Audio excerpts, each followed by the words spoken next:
It's Linda Grossman, and I'm here this morning with Jennifer Lewis, my body shop and collision center manager. And I just wanted to start a new series of questions for her. Collision business can be super complicated and super confusing for customers, especially when they get in an accident. They're rattled, they don't know what to do. So I was going to ask Jen this morning, Jen, what are the few things that you would suggest that someone should do when they get into an accident?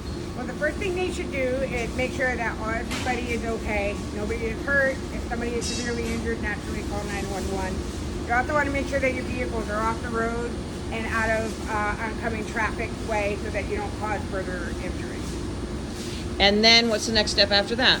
The next step after that would be to take photos of the scene, make sure of the damage, take photos of your surroundings. Should they take pictures of the other person's car too? Absolutely. Okay. So that when you are speaking to your insurance company and speaking to the police officer, you have all of the facts of law in your file. Okay. And should they, do they always need to wait for a police report? They should always get a police report. Okay. No matter how minor the incident is or where the incident occurred, you want to make sure that you get a police report because that's also part of your facts of loss file and it helps you with your case.